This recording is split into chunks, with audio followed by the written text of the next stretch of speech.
அன்பிற்கும் பாசத்திற்கும் உரிய சகோதரர்களே, தாய்மார்களே, பெரியோர்களே, நபிகள் நாயகம் ஸல்லல்லாஹு அலைஹி வஸல்லம் அவர்கள் கூறிய ஒரு செய்தி புகாரியில் 79வது நபிமொழி. வானிலிருந்து பொழிகிற மழை இந்த பூமியில் பெய்து அந்த பூமிகளில் 2 வகையான பூமிகள் இருப்பதாக ரசூலுல்லாஹி ஸல்லல்லாஹு அலைஹி வஸல்லம் அவர்கள் குறிப்பிடுகிறார்கள். ஒரு பூமி, ஒரு நிலம் எப்படிப்பட்டதென்றால், பெய்கிற மழையை முழுக்க முழுக்க உள்வாங்கிக் கொண்டு தேக்க வைத்து பசுமையான புற்களை எல்லாம் முளைக்கச் செய்கிற நிலம். தான் தேக்கி வைத்திருக்கிற அந்த நீரை கால்நடைகளுக்கும் கொடுத்து மனித சமுதாயத்திற்கும் கொடுத்து மக்களுக்கு பலன் தருகிற நிலம் ஒரு நிலம். இனி ஒரு நிலத்தை ரசூலுல்லாஹி ஸல்லல்லாஹு அலைஹி வஸல்லம் அவர்கள் கூறுகிறார்கள், அது தண்ணீரை தேக்கி வைக்கவும் இல்லை, மக்களுக்கு எந்த பயனும் அது அதனால் அளிக்கவில்லை என்று ரசூல் ஸல்லல்லாஹு அலைஹி வஸல்லம் அவர்கள் குறிப்பிடுகிறார்கள். இதன் மூலம் அல்லாஹ்வுடைய ரசூல் என்ன சொல்ல வருகிறார்கள் என்றால், இறை செய்தியை, மார்க்கத்தை யாரெல்லாம் கேள்விப்பட்டு உள்ளத்தில் அதை ஏந்தி தானும் அந்த மார்க்கத்தின் மூலம் நற்கர்மங்களை செய்து பிற மக்களுக்கும் அந்த மார்க்கத்தை எடுத்துச் சொல்கிறவர்கள் முதல் நிலத்தை சார்ந்தவர்கள், அதாவது மக்களுக்கு பயன் தருகிற பூமிக்கு, நிலத்திற்கு ஒப்பானவர்கள். மார்க்க விவகாரங்களை கேட்காமல், அது குறித்து எந்த வகையான ஒரு அக்கறையும் இல்லாமல், மார்க்கத்தை படிக்க வேண்டுமே, அதன்படி அமல் செய்ய வேண்டுமே, பிற மக்களுக்கும் இந்த மார்க்கத்தை எடுத்துச் சொல்ல வேண்டுமே என்கிற எந்த ஒரு கவலையும் இல்லாத மனிதர்களுக்கு ரசூல் ஸல்லல்லாஹு அலைஹி வஸல்லம் அவர்கள் ஒப்பிட்டு சொன்ன நிலம், பெய்கிற மழையை உள்வாங்கிக் கொண்டு யாருக்கும் எந்த பயனும் இல்லாமல் இருக்கிற ஒரு தரிசு நிலம் என்றார்கள் ரசூலுல்லாஹி ஸல்லல்லாஹு அலைஹி வஸல்லம். அல்லாஹ் அந்த நிலையிலிருந்து நம் அனைவர்களையும் காப்பாற்ற வேண்டும். அல்லாஹு தஆலா 9வது அத்தியாயத்தினுடைய 122வது வசனம். இந்த வசனத்தில் அல்லாஹ் குறிப்பிடுகிறான், ஃபலௌலா நஃபர மின் குல்லி ஃபிர்கத்தின் மின்ஹும் தாயிஃபத்துன் லியதஃபக்கஹு ஃபித்தீனி வலியுன்லிரு கௌமஹும் இதா ரஜஉ இலைஹிம் லஅல்லஹும் யஹ்தரூன். அவர்களில் ஒரு கூட்டத்தினர்கள் மார்க்கத்தை ஏற்றுக்கொள்வதற்காகவும் அந்த படித்த அந்த மார்க்கத்தை திரும்ப தன்னுடைய சமூக மக்களிடத்திலே எடுத்துச் சொல்லி அவர்களை அச்சமூட்டி எச்சரிக்கை செய்வதற்காக வேண்டியும் மனிதர்களிலிருந்து ஒரு கூட்டம் புறப்பட வேண்டாமா என்று அல்லாஹ் ரப்புல் ஆலமீன் கேட்கிறான். என்ன கேட்கிறான்? எல்லோரும் வியாபாரம் செய்து எல்லோரும் பொருளாதாரம் திரட்டுவதையே முழுக்க முழுக்க நோக்கமாக கொண்டு எல்லோரும் இந்த உலகத்தை மையமாக வைத்து உலக ஆசாபாசங்களை அனுபவித்து எல்லோரும் துனியா துனியா என்று இந்த உலகத்தில் வாழ்ந்தால் மார்க்கத்தை யார் எடுத்துச் சொல்வது? இந்த மார்க்கத்தை யார் படிப்பது? ஆகவே அல்லாஹ் ரப்புல் ஆலமீன் திருக்குர்ஆனிலே சொல்கிறான், உங்களில் ஒரு கூட்டத்தார்கள் புறப்பட்டு செல்ல வேண்டாமா? எங்கு புறப்பட்டு செல்கிறான் அல்லாஹ்? மார்க்கத்தை படித்த அந்த மார்க்கத்தை தன்னுடைய சமூக மக்களுக்கு எடுத்துச் சொல்வதற்காக உங்களில் ஒரு தொகையினர் புறப்பட வேண்டாமா என்று அல்லாஹ் ரப்புல் ஆலமீன் கேட்கிறான். அவர்களில் ஒருவர்களாக நாம் மாற வேண்டும் என்பதற்கு தான் இந்த நிகழ்ச்சி. நபிகள் நாயகம் ஸல்லல்லாஹு அலைஹி வஸல்லம் அவருடைய காலங்களில் அல்லாஹ்வுடைய ரசூல் கூறிய செய்திகளுக்கு ஏற்ப சஹாபாக்கள் தங்களுடைய வாழ்க்கையை அமைத்துக் கொண்டதும், அமைத்துக் கொண்ட சஹாபாக்கள் எப்படிப்பட்ட முன்மாதிரிகளாக நமக்கு இருக்கிறார்கள் என்பதையும் முதற்கட்டமாக இந்த நல்ல நேரத்தில் நாம் பார்க்கவிருக்கிறோம். எனது இந்த உரையில் மார்க்கத்தை படிப்பதென்பது எவ்வளவு முக்கியத்துவம் வாய்ந்தது, அதனால் எப்படிப்பட்ட நன்மைகளை அல்லாஹ் ரப்பல் ஆலமீன் நமக்கு தருகிறான் என்பதை முதற்கட்டமாக நாம் பார்க்கவிருக்கிறோம். இரண்டாவது கட்டமாக இவர்கள் மூன்றாவது ஒரு அடிப்படை ஆதாரத்தை பின்பற்றுகிறார்கள். இவர்கள் ஆரம்பத்தில் என்ன சொல்லிக் கொண்டிருந்தார்கள் என்றால் குர்ஆன் ஹதீஸ் என்றுதான் சொல்லிக் கொண்டிருந்தார்கள். மூன்றாவதாக சஹாபாக்களையும் பின்பற்ற வேண்டும் என்று மக்களுக்கு போதித்த காரணத்தினால் இவர்கள் குர்ஆன் சுன்னாவிலே இருந்து வழிகட்டு போய் ஐந்தாவது ஒரு மதுஹபாக உருவாகி மூன்றாவது ஆதாரத்தை தேடி மக்கள் மத்தியிலே இன்றைக்கு பிரச்சாரம் செய்து கொண்டிருக்கிற ஒரு கூட்டம், குறிப்பாக சஹாபாக்களை பின்பற்ற வேண்டும் என்று சொல்லுகிற ஒரு கூட்டம் என்று திரும்ப திரும்ப ஒரு பொய்யை சொன்னால் எப்படி மக்கள் அதை நம்புவார்கள்? மக்களுடைய அறியாமை, மக்களுடைய மறதி, மக்களுடைய பலகீனத்தை கொள்முதலாக்க வேண்டும் என்பதற்காக திரும்ப திரும்ப ஒரு பொய்யான செய்தியை எப்படி இந்த மனித சமுதாயத்திலே பதிவு செய்கிறார்கள்? இவர்கள் இந்த பிரச்சாரத்தை எந்த ஆண்டு துவக்கினார்கள் என்பதையும் நீங்கள் ஒவ்வொருவரும் புள்ளி விவரத்தோடு இந்த உரையில் நீங்கள் கேட்டுக்கொள்ள வேண்டும்.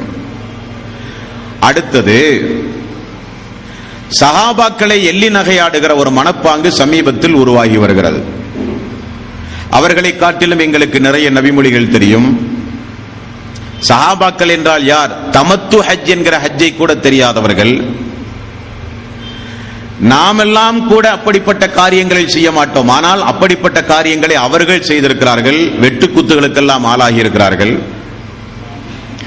சாதாரண ஈமானுடைய நாம் கூட அந்த காரியத்தை செய்ய மாட்டோம், அவர்கள் அப்படிப்பட்ட காரியத்தை செய்திருக்கிறார்கள் என்றெல்லாம் சஹாபாக்களை கொஞ்சம் மட்டம் தட்டி கீழ்த்தரமாக அவர்களுடைய குறைகளை எல்லாம் இந்த மனித சமுதாயத்திலே எடுத்து சொல்லி சஹாபாக்களை பற்றியுள்ள ஒரு நன்மதிப்பு இன்றைக்கு குறைக்கப்பட்டு கொண்டிருக்கிறது. அது நியாயம்தானா என்பதையும் இந்த உரையிலே நாம் ஆய்வு செய்ய கடமைப்பட்டிருக்கிறோம். மூன்றாவதாக, சஹாபாக்கள் என்பவர்கள் யார்? அவர்களை விட எங்களுக்கு மார்க்க ஞானம் அதிகம், அவர்களை விட எங்களால் குர்ஆன் வசனத்தை விளங்க முடியும், அவர்களை விடவும் எங்களுக்கு மார்க்கத்தை விளக்குகிற தகுதியும் அறிவும் எங்களுக்கு உண்டு என்று சொல்லி சஹாபாக்களை மார்க்க இல்மை படிப்பதற்காக வேண்டியே தன்னுடைய வாழ்வை அர்ப்பணித்த அந்த சஹாபாக்களை அவர்களுடைய இல்முடைய விஷயத்திலும் கொஞ்சம் அவர்களை மட்டம் தட்டுகிற ஒரு மனப்போங்கு உருவாக்கி வருகிறது. சஹாபாக்கள் மார்க்கத்தை படிப்பதற்கு எடுத்துக்கொண்ட முயற்சி என்பதையும் நாம் பார்க்க போகிறோம். ஐந்தாவதாக இந்த உரையில் பார்க்க போகிற ஒரு விஷயம் என்னவென்றால், சஹாபாக்கள் தங்களுக்கு மத்தியில் அல்லாஹ்வுடைய ரசூலுடைய ஹதீசுகளை பேணி பாதுகாப்பதில் அவர்கள் எடுத்துக்கொண்ட அக்கறைகள் என்ன? அல்லாஹ்வுடைய ரசூலுடைய மரணத்திற்கு பிறகு ஒரு செய்தியை கேள்விப்பட்டால் அதை ஊர்ஜிதப்படுத்துவதற்கு கொண்ட முயற்சிகள் என்ன, மார்க்கத்தை பாதுகாப்பதற்காக வேண்டி என்பதையும் நாம் பார்க்க போகிறோம். ஏழாவதாக, சஹாபாக்களை குறித்து ரசூலுல்லாஹி ஸல்லல்லாஹு அலைஹி வஸல்லம் மௌத்துக்கு பிறகு நிறைய குழப்பங்கள் ஏற்பட்டு உங்களுக்கு தெரியும். உஸ்மான் ரலியல்லாஹுடைய ஆட்சியிலும், உமர் அவர்கள் கொலை செய்யப்பட்ட பிறகு உஸ்மானுடைய ஆட்சியிலும், அதை தொடர்ந்து அலி ரலியல்லாஹுடைய ஆட்சியிலும் சஹாபாக்களை குறித்து கொஞ்சம் விஷமத்தனமான பிரச்சாரங்கள் நயவஞ்சகர்களும் வேடதாரிகளும் பரப்பப்படும் போது சஹாபாக்களுடைய நன்மதிப்பை உயர்த்தி காட்டுவதற்கு சஹாபாக்கள் எடுத்துக்கொண்ட முயற்சி என்ன? கூர்ந்து நீங்கள் கவனிக்க வேண்டும். ஒரு சஹாபியை குறித்து கீழ்த்தரமாகவோ அவருடைய அந்தஸ்திற்கு ஒரு களங்கம் ஏற்படுத்தும் விதமாகவோ அன்றைக்கு யாராவது பேசும்போது சஹாபாக்கள் அதற்கு எடுத்துக்கொண்ட முயற்சிகள் என்ன, எப்படி அதை அவர்கள் எதிர்கொண்டார்கள் என்ற 7 பகுதிகளாக இந்த உரை இன்ஷா அல்லாஹ் அமைக்கப்பட உள்ளது. முதல் அமர்வில் அன்பானவர்களே, நபிகள் நாயகம் ஸல்லல்லாஹு அலைஹி வஸல்லம் அவர்கள் கொண்டு வந்த இறை தூதர்களில் ஒருவரான அல்லாஹ்வுடைய ரசூல் இந்த மனித சமுதாயத்திற்கு அறிமுகப்படுத்திய இந்த இஸ்லாம், ரசூலுல்லாஹி ஸல்லல்லாஹு அலைஹி வஸல்லம் அவர்களுக்கு பிறகு சஹாபாக்கள், தாபியீன்கள், தபா தாபியீன்கள், மார்க்க அறிஞர்கள் வாழையடி வாழையாக இந்த மார்க்கத்தை பாதுகாத்து, வேதத்தை பாதுகாத்து, ஹதீசுகளை சஹீஹ் லயீஃப் என்று தரம் பிரிப்பதற்காக 5 லட்சம் நபர்களுடைய வாழ்க்கை குறிப்புகளை பாதுகாத்து இந்த மனித சமுதாயத்திற்கு நபிமொழிகளாக அறிவித்து தந்து இந்த மார்க்கம் வாழையடி வாழையாக அல்லாஹ்வுடைய மாபெரும் கிருபையினால் இன்றைக்கு நம்முடைய கையில் இருக்கிறது. இந்த மார்க்கத்தை பொறுத்தவரையில் இன்றைய கால சூழ்நிலையில் மார்க்கத்தையும் பாதுகாக்க வேண்டும், மார்க்கத்தை பின்பற்றுகிற இஸ்லாமிய சமூகத்தையும் நாம் பாதுகாக்க வேண்டும். அது இஸ்லாத்திற்கு செய்கிற மிகப்பெரிய ஒரு நன்றி கடன் என்பதை பொறுப்புணர்வோடு நாம் ஒவ்வொருவரும் புரிந்து கொள்ள வேண்டும். விவசாயி ஒரு வித்தை முளைவிக்கிறான் என்றால் அவன் தூவி முளைவித்தவுடன் அந்த விவசாயி வேண்டுமானால் உறங்கலாமே தவிர அந்த வித்து உறங்காது. அதானே உண்மை, யதார்த்தம். அதே போல தூவப்படுகிற சபை, வித்து தூவப்படுகிற சபை இந்த சபை. பத்திரமாக இந்த உள்ளத்தில் நீங்கள் ஒவ்வொருவரும் இதை பாதுகாத்து, அறியாத மக்களுக்கு நீங்கள் இந்த யதார்த்தத்தை, சத்தியத்தை, சஹாபாக்களுடைய கண்ணியத்தை பாதுகாப்பது நம்முடைய ஒவ்வொருவருடைய தலையாய கடமை. இன்றைக்கு புதிதாக நிறைய சகோதரர்கள் இந்த கொள்கையின் பக்கம் ஈர்க்கப்படுகிறார்கள்.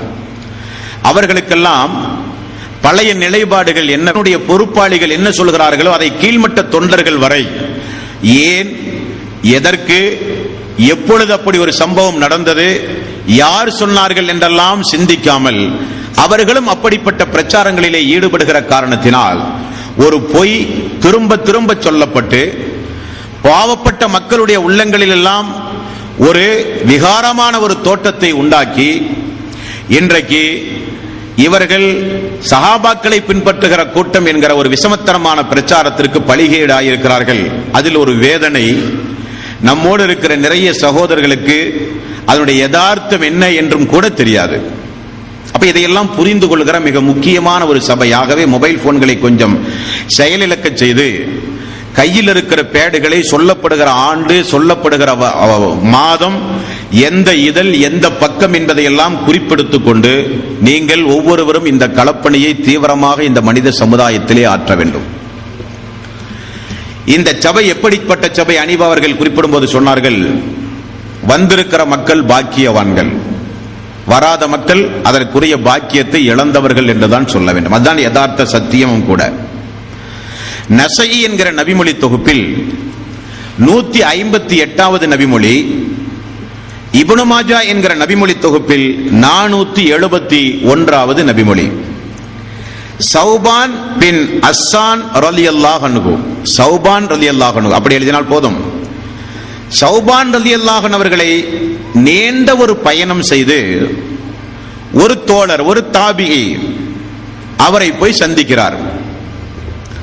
வீட்டினுடைய முற்றத்தில் நின்று சௌபான் அவர்களுடைய கதவை போய் தட்டுகிறார்.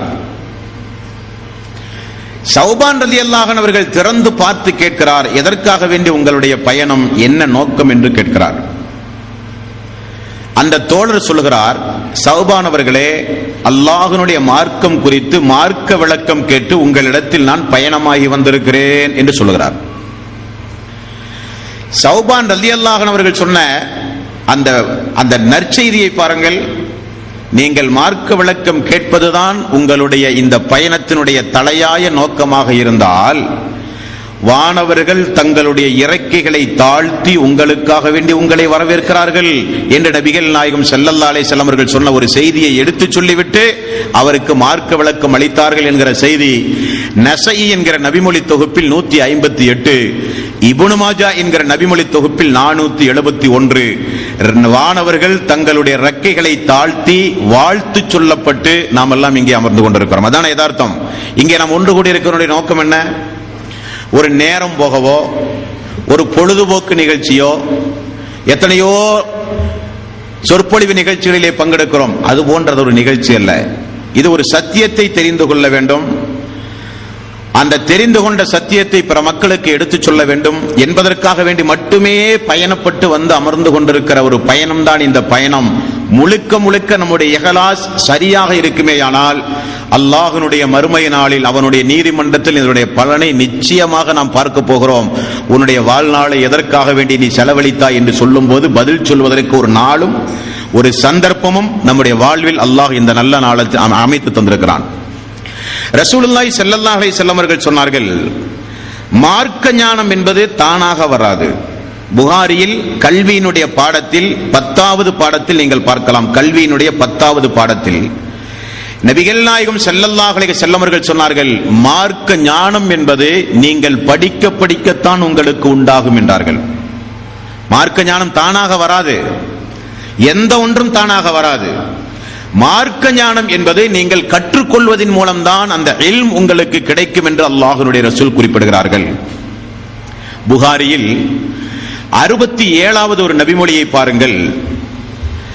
மார்க்கத்தை கற்றுக்கொள்வதற்காக யாராவது பயணம் செய்வதற்கு தனது பாதத்தை தயார் செய்து அவர் அடியெடுத்து வைக்கும் பொழுது ரசூலுல்லாஹி ஸல்லல்லாஹு அலைஹி வஸல்லம் அவர்கள் என்ன சொன்னார்கள்? சொர்க்கத்துடைய பாதையை அல்லாஹ் அவருக்கு இலகுவாக்குகிறான். எந்த பாதையை அல்லாஹ் இலகுவாக்குகிறான்? சொர்க்கத்துடைய பாதையை அல்லாஹ் ரப்பல் ஆலமீன் இலகுவாக்குகிறான் என்று நபிகள் நாயகம் ஸல்லல்லாஹு அலைஹி வஸல்லம் அவர்கள் கூறினார்கள். 9வது அத்தியாயத்துடைய 122வது வசனத்தின் அடிப்படையில் மனித சமுதாயத்தில் ஒரு கூட்டம் புறப்பட்டு செல்ல வேண்டும் அல்லாஹ்வுடைய மார்க்கத்தை படிக்க. தன்னை சுற்றி இருக்கிற சமுதாயத்திற்கு அச்சமூட்டி எச்சரிக்கை செய்ய உங்களில் ஒரு கூட்டம் புறப்பட வேண்டாமா என்று அல்லாஹ் கேட்கிறான். அப்படிப்பட்ட கூட்டத்தாரில் ஒருவராக நாம் ஆக வேண்டும். நபிகள் நாயகம் ஸல்லல்லாஹு அலைஹி வஸல்லம் அவர்கள் அப்படி பயணப்படுகிற மக்களை வானவர்கள் தங்களுடைய சிறகை தாழ்த்தி வரவேற்கிறார்கள் என்று சொன்ன சிறப்புக்குரிய ஒரு சபை இந்த சபை. மேலும் 2வது அத்தியாயத்தின் 269வது வசனத்தில் அல்லாஹ் ரப்பல் ஆலமீன் இப்படி சொல்கிறான், யூத்தில் ஹிக்மத மையஸா.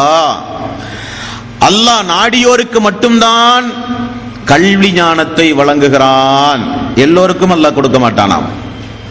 அல்லாஹ் நாடியவர்களுக்கு மட்டும்தான் அந்த இல்மை கொடுக்கிறான். ஓமை யூத்தல் ஹிக்மத ஃபக்து ஊத்திய ஹைரன் கஸீரா.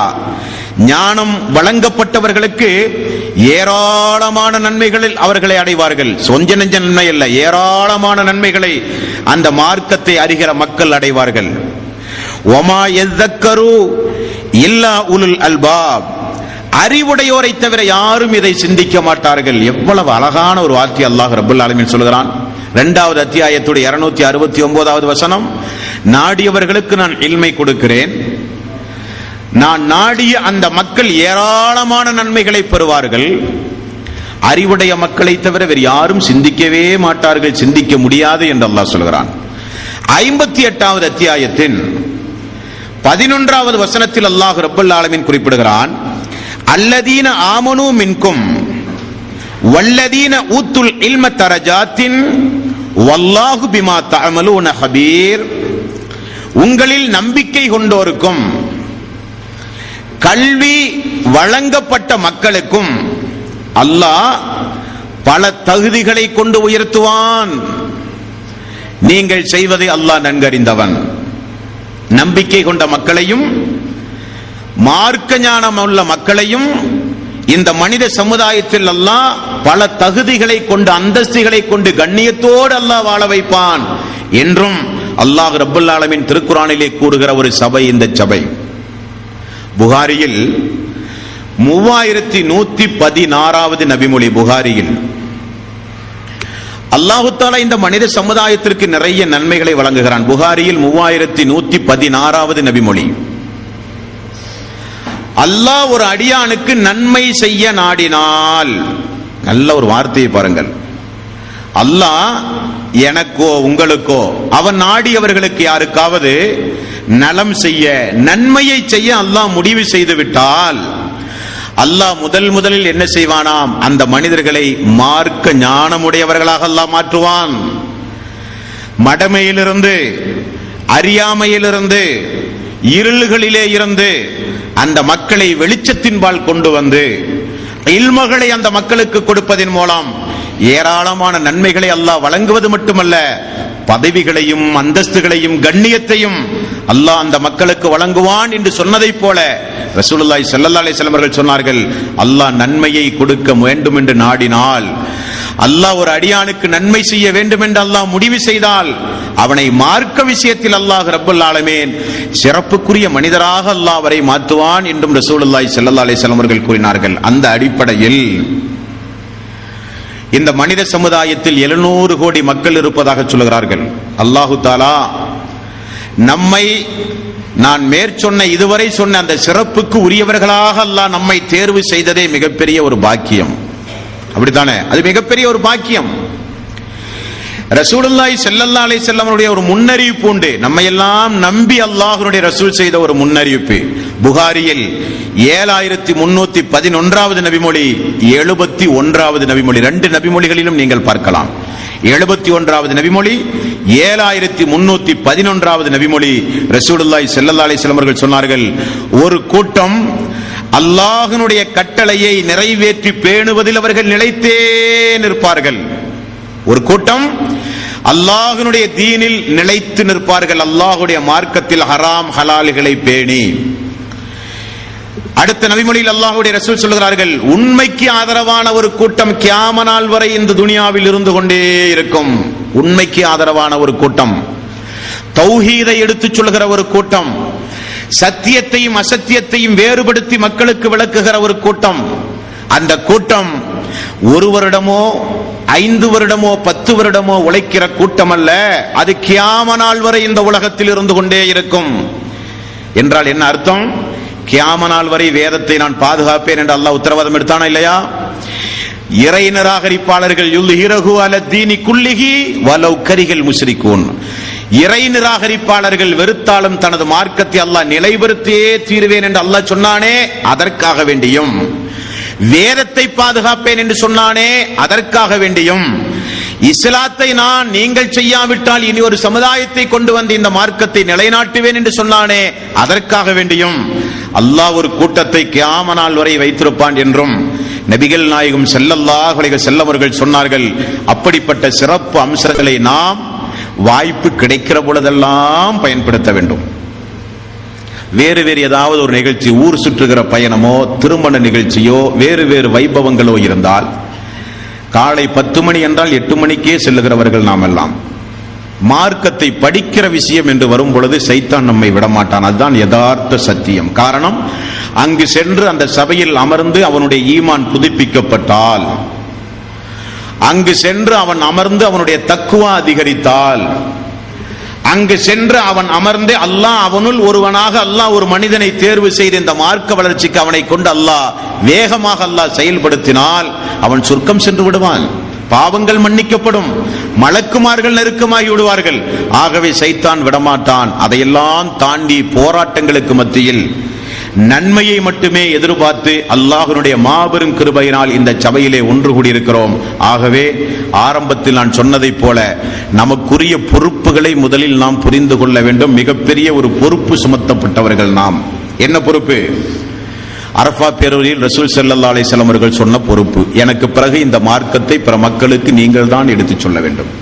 அந்த பொறுப்பை சுமந்திருக்கிற நாம் மறந்து போன சம்பவங்களை எல்லாம் நினைவில் நிறுத்திக் கொண்டு அறியாத மக்களுக்கு இந்த மார்க்கத்தை எடுத்துச் சொல்வது நம்முடைய தலையாய கடமை என்பதை உங்களுடைய உள்ளத்தில் ஆழமாக நான் பதிய வைத்து என்னுடைய இந்த தலைப்பின் கீழ் நான் வருகிறேன். இன்றைக்கு சமுதாயத்தில் தங்களுடைய அமைப்பை பாதுகாப்பதற்காக, தங்களுடைய அமைப்பில் சேர்ந்த மக்களை பாதுகாப்பதற்காக பிற அமைப்புகளின் மீது இல்லாத அவதூறுகளையும் பொய்களையும் திரும்ப திரும்ப எடுத்துச் சொல்கிற ஒரு கொள்கையை, ஒரு செயல்பாடுகளை கொள்கையாகவே கொண்டு இன்றைக்கு வகுத்துக் கொண்டு நடந்து கொண்டிருக்கிறார்கள். பொதுவாகவே இஸ்லாத்தில் ஒரு தீய குணம் நல்ல குணம் உண்டு. இப்ப என்னை போன்று நீங்களும் உங்களை போன்று நானும் பொருளாதாரத்தால் அழைப்பு பணியால் உயர வேண்டும் என்று நினைப்பது தவறல்ல. எனக்கு நெருக்கமான ஒரு நண்பர் இந்த சபையிலே இருக்கலாம், அவரை காட்டிலும் நான் பணம் சம்பாதிக்க வேண்டும், எண்ணம் தவறல்ல. அவரை காட்டிலும் நான் உழைக்க வேண்டும், அந்த எண்ணமும் தவறல்ல. அவருக்கு சமுதாயத்தில் நன்மதிப்புண்டு, அதே போல எனக்கும் நன்மதிப்பு கிடைக்க வேண்டும் என்று எண்ணுவதும் தவறல்ல.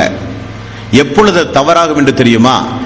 ஒருவருடைய நன்மதிப்பை இந்த மனித சமுதாயத்திலே குறைத்துவிட்டு தன்னை உயர்த்தி காட்டுகிறானே, அப்பொழுதுதான் அங்கே மார்க்கம் தலையிடும், அது ஹராம் என்று சொல்லும்.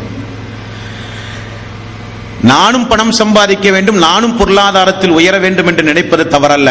அடுத்தவருடைய பொருளாதாரத்தை வீழ்த்தி நஷ்டப்படுத்தி நான் உயர வேண்டும் என்று நினைக்கிறேன் பார்த்தீர்கள், அங்கேதான் இஸ்லாம் தலையிடும். இது கெட்ட குணம். உன்னை அல்லாஹ் விடமாட்டான்.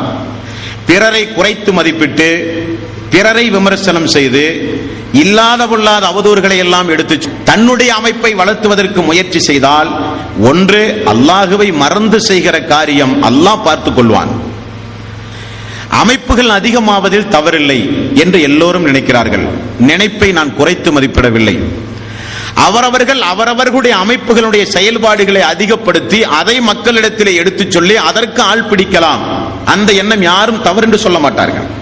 அதே நேரத்தில் தன்னை சுற்றி இருக்கிற அமைப்புகளை எல்லாம் நான் இல்லாமல் ஆக்கி எனது அமைப்பை தான் தூய்மையாக நான் நிலைநாட்டுவேன் என்று சொன்னால் அல்லாஹும் விடமாட்டான். காலப்போக்கில் நல்லுள்ளம் கொண்டவர்களும் அதை ஒருபொழுதும் அங்கீகரிக்க மாட்டார்கள். அதுதான் இன்றைக்கு மாறி வருகிறது கால சூழ்நிலை. 1971 தமிழகத்திற்கு தௌஹீத் வந்து விட்டது என்பதை நீங்கள் உங்களுடைய உள்ளத்தில் முதலில் நீங்கள் பதித்து கொள்ள வேண்டும். 1971 என்பது நான் பிறந்து 3 ஆண்டு காலம். தௌஹீதுக்கு இந்த 2012 இருந்து இந்த தௌஹீத் தமிழகத்தினுடைய வயது எவ்வளவு என்று நீங்களே கூட்டி பெருக்கி கணக்கிட்டுக் கொள்ளலாம். 71 திருச்சியில் கேரளா நதுவத்தில் முஜாஹிதீனுடைய அமைப்பை சார்ந்த ஒரு சில டிசி அப்துல் மஜீத் அவர்களை போன்ற ஒரு சில நபர்களால் மெல்ல மெல்ல தௌஹீத் ஆரம்பமாகிறது. திருச்சி என்கிற பகுதியில் இருந்து அங்குமிங்குமாக அன்றைக்கெல்லாம் தௌஹீதை பேசுகிற மக்கள் இந்த தமிழகத்தில் யாராவது இருக்க மாட்டார்களா என்று மக்கள் அலைவாய்கிற காலம். அப்பொழுது இவர்களுடைய கண்களுக்கு மதீனாவிலே இருந்து படித்து தாயகத்தில் போய் நான் இந்த ஏகத்துவ பிரச்சாரம் செய்கிறேன் என்று மதீனா பல்கலைக்கழகத்தில் எழுதி கொடுத்து தான் வாழ்ந்திருக்கிற பகுதி தமிழகத்திற்கு ஒரு அழைப்பாளராக தேர்வு செய்யப்பட்டு அனுப்பப்படுகிறவர் அப்துல் காதர் மதனி, இன்றைய ஜம்மியாவினுடைய ஒரு தலைவர். ஜம்மியத் தஹ்லீல் குர்ஆன் வல் ஹதீஸ் அமைப்புடைய தலைவர் அப்துல் காதர் மதனி. அதை பின்தொடர்ந்து வருகிறவர் எஸ் கமாலுதீன் மதனி. இவர்கள் அவர்களுடைய பகுதி நாகர்கோயில் பகுதியில் அரபி பாடசாலை ஆரம்பித்து மிக கடுமையான ஏச்சுக்களுக்கும் பேச்சுக்களுக்கும் ஊர் விளக்குகளுக்கும் ஆளாகி தேவைப்பட்டால் கொலை செய்வதற்கே சந்தர்ப்பத்தை எதிர்பார்த்துக் கொண்டிருக்கிற மிக மோசமான ஒரு காலகட்டத்தில் இந்த தௌஹீதை ஆரம்பத்தில் எடுத்து சொன்னார்கள். திருச்சியில் 1971-72 சொல்லப்படுகிற தௌஹீதை எடுத்து சொல்லும் போது யாராவது இந்த மார்க்க பணி ஆற்றுகிறவர்கள் இல்லையா என்று பார்க்கும் போது நாகர்கோவிலிலே இப்படி 2 மனிதர்கள் இருக்கிறார்கள் என்று கேள்விப்பட்டு அவர்களோடு சேர்ந்து இந்த பணியாற்றி மீண்டும் எங்காவது இந்த மார்க்கத்தை சொல்லுகிற மக்கள் உண்டுமா என்று ஆய்வு செய்து பார்க்கும் போது பேரணாம்பேட், சென்னை போன்ற பகுதிகளில் அயல் ஹதீஸை சார்ந்த ஒரு சில அன்பர்கள் இருப்பதாக கேள்விப்பட்டு திருச்சியும் நாகர்கோவிலும் சென்னையும் பேரணாம்பேட்டும் சேர்ந்து கலந்து திருச்சியில் 1984 ஆண்டு ஏப்ரல் மாதம் ஒரு ஆலோசனை கூட்டம் நடத்துகிறார்கள். அங்குமிங்குமாக தமிழகத்திலே பிரிந்து நாம் ஏன் இந்த பணி செய்ய வேண்டும்? ஒரு அமைப்பின் கீழ் ஒரு ஜமாத்தை உருவாக்கி வீரியத்தோடு அனைத்து சக்திகளையும் ஒருமுகப்படுத்தி ஏன் இந்த பணியை செய்யக்கூடாது என்று சொல்லி தௌஹீதை ஆரம்பித்தார்கள். அமைப்புகளை சரிகண்டார்கள். பத்திரிகை வெளிவரத் தொடங்கியது. ஏப்ரல் மாதம் 1986 ஏப்ரல் மாதம் முதலில் நஜாத் என்கிற பத்திரிகை வெளிவரத் தொடங்கியது. அப்பொழுதுதான் இந்த தமிழகத்திற்கே ஒரு குத்து விளக்கை போல பிரகாசம் சுடர்விட்டு எரிகிற ஒரு பிரகாச நூலாக நஜாத் ஆரம்பமானது. பத்திரிகை வடிவில் இந்த செய்தி மக்கள் மத்தியிலே போனவுடனே தமிழகம் எங்கும் கொந்தளிப்புகள் ஏற்பட்டது. அல்லாஹ்வுடைய சாபத்திற்குரிய காரியத்தையா நாம் மார்க்கம் என நினைத்து செய்கிறோம்? இஸ்லாத்தை விட்டு வெளியேற்றுகிற காரியத்தையா இஸ்லாத்தின் அடிப்படை என நினைத்து செய்கிறோம்? வித்யத்துகள், அனாச்சாரங்கள், வழிகேடுகள், நரகத்திற்குரிய காரியத்தையா வாழ்வில் நன்மை என நினைத்து செய்கிறோம் என்று மக்கள் எல்லாம் கொதித்தல் ஆரம்பித்தார்கள். சிந்தனைகள் பரவ ஆரம்பித்தது. அதைத் தொடர்ந்துதான் ஒரு அமைப்பு உருவாக்கப்பட வேண்டும் என்பதற்காக ஜம்மியத் அஹ்லே ஹதீஸ் JAQH முன்னாடி AQH என்று ஆரம்பித்தார்கள், அஹ்ல் குர்ஆன் ஹதீஸ். பிறகு அதை கொஞ்சம் சீர்திருத்தம் செய்து JAQH என்று ஆரம்பித்தார்கள். நீண்ட வரலாறு. நான் அதை விரிவுபடுத்த இங்கே வரவில்லை. அதை தொடர்ந்து இந்த ஜமாத் தமிழகத்தில் எப்படிப்பட்ட பணிகளை யார் யார் மூலம் செய்தது, அந்த பணியினுடைய வேகம் என்ன என்பதை அறிந்தவர்கள் தான் நீங்கள் எல்லாம். அப்படி தௌஹீத் வளர்ந்தது. ஜமாத்துகள் பெரிதாகி இளைஞர்கள் அதிகமாகி தௌஹீதினுடைய பணிகள் மிக வேகமாக பரவுவதை சைத்தான் விரும்பவில்லை. உடனடியாக ஒரு சில மனிதர்களுடைய உள்ளத்திலே சைத்தான் விதைத்தான். இந்த பணி மட்டும் போதாது, இன்னும் நிறைய பணிகள் நமக்கு உண்டு என்று சொல்லி பாதிக்கப்பட்ட மக்களுக்கு வீதியிலே இறங்கி போராடுவதற்கென்று ஒரு அமைப்பு வேண்டும், ஒரு கூட்டம் வேண்டும், ஒரு செயல் திட்டங்கள் வகுக்கப்பட வேண்டும் என்று நம்மை நிர்பந்தப்படுத்தினார்கள். அழைப்பு பணி, பள்ளிவாயில், ஜும்மா, மாநாடு, கருத்தரங்கம், பொதுக்கூட்டம், திருமுனை பிரச்சாரம், பெண்கள் இஜ்திமா, ஒரு நாள் நிகழ்ச்சி, அரை நாள் நிகழ்ச்சி எல்லாம் பள்ளியோடு பொதுக்கூட்டங்கள் நகர்த்தி அப்படி ஒரு ஜமாத் இருக்கட்டும், ஷேடோவாக நிழலாக இப்படிப்பட்ட ஒரு ஜமாத்தும் இருக்கட்டும் என்று நம்மை வற்புறுத்தினார்கள். 1% கூட அனுமதிக்க முடியாது. நம்முடைய அஜெண்டா தௌஹீத், இணை வைப்பை ஒழிப்பது மட்டும்தான் நம்முடைய அஜெண்டா. வேறு எங்கும் நம்முடைய கவனம் திசை திருப்பக்கூடாது. திசை திருப்பப்பட்ட அமைப்புகள், இயக்கங்கள் எல்லாம் அடிச்சுவடுகள் கூட தெரியாமல் அழிந்து போன வரலாறுகள் எல்லாம் அன்றைக்கு எடுத்து பேசப்பட்டது. இல்லை, சென்றே தீர்வோம் என்றார்கள். உங்களுக்கு விருப்பமானால் எழுதி கொடுத்து விட்டு செல்லுங்கள் என்று சொன்னோம். அன்றைக்கு எழுதி தந்தார்கள். ஒரு அமைப்பு எங்களுக்கு வேண்டும், மக்கள் சக்தியை ஒன்று திரட்டி அரசாங்கத்தை பயமுறுத்தி பாதிக்கப்பட்ட மக்களுக்கு நிவாரணம் தேட வேண்டும் என்பதற்காக வேண்டியும், இடஒதுக்கீட்டுக்காக வேண்டியும் ஆர்ப்பாட்டங்கள், போராட்டம் நிகழ்த்த இந்த சமூகத்திலே ஒரு அமைப்பே கிடையாது, இப்படிப்பட்ட ஒரு அமைப்பை காலத்தின் கட்டாயம் துவக்கியே தீர வேண்டும் என்று சொல்லி ஒரு அமைப்பை சரிகண்டு உருவாக்கினார்கள். 1995 ஆகஸ்ட் மாதம். அப்படி அந்த அமைப்பை உருவாக்குவதற்காக வேண்டி தமிழகம் எங்கும் அவர்கள் அமைத்த முதல் களம் என்ன தெரியுமா? அப்பொழுதெல்லாம் இந்த ஜமாத் 87 88 ஜன்னத் அல் ஜன்னத் பத்திரிகை 88 ஜனவரி பிப்ரவரி தாங்கி இரட்டை இதழாக வெளிவந்தது. அன்றிலிருந்து இந்த ஜமாத்திற்கு நடைபெற்ற அனைத்து தர்பியாக்களிலும், உங்களுக்கெல்லாம் பழையவர்கள் இங்கே இருந்தால் ஞாபகம் இருக்கலாம், எல்லா தர்பியாக்களிலும் திரும்ப திரும்ப நமக்கு சொன்னது அமீர், ஜமாத், ஜமாத்துகளுக்கு கட்டுப்படாமல் ஒரு மனிதன் வெளியேறினால் தலையை வெட்ட வேண்டும், கையை வெட்ட வேண்டும், காலை வெட்ட வேண்டும் என்றெல்லாம் ஆக்ரோஷமாக பேசி அமீர் ஜமாத், அமீர் ஜமாத் என்றெல்லாம் உருவாக்கினார்கள். அப்படி உருவாக்கியது மிகப்பெரிய தவறு என்பதை அவர்கள் உணர்ந்தார்களோ என்னவோ தெரியவில்லை. ஆகஸ்ட் மாதம் தமிழ்நாடு முஸ்லிம் முன்னேற்ற கழகத்தை 1995 ஆரம்பிக்கும் போது ஜேஏகேஎச் அனைத்து கிளைகளுக்கும் மூத்தவர்கள் எல்லாம் உலா வந்தார்கள். என்ன காரணம்? அமீர் சொன்னால் தான் இங்கே காரியம் நடக்கும் என்பதை புரிந்து வைத்திருந்தார்கள். அவர்கள் அப்படித்தான் உருவாக்கியும் வைத்திருந்தார்கள் இந்த மக்களையும் ஜமாத்தையும். தெளிவான கட்டளை நம்முடைய ஜம்மியாவின் மூலம் பிறப்பிக்கப்பட்டது. அதற்கும் நமக்கும் எல்லளவும் முளையளவும் சம்பந்தம் கிடையாது என்று சொல்லப்பட்டது. கொதிர்த்தெழுந்தார்கள்.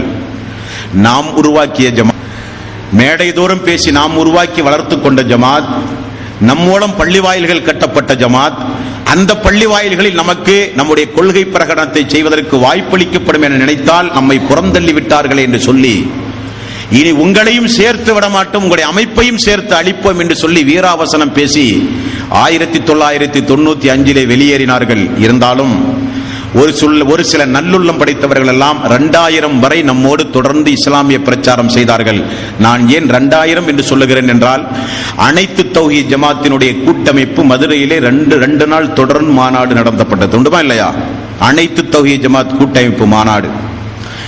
ஒரு பெயரில் ஒரு புதிய ஜமாத்தை, தமிழ்நாடு முஸ்லிம் முன்னேற்ற கழகம் உருவாக்கப்படுகிற வரை தௌஹீதுக்கென்று ஒரே ஜமாத் ஜேஏகேஎச் மட்டும்தான் இருந்தது. வேறு ஜமாத் உருவாக்கப்படவில்லை.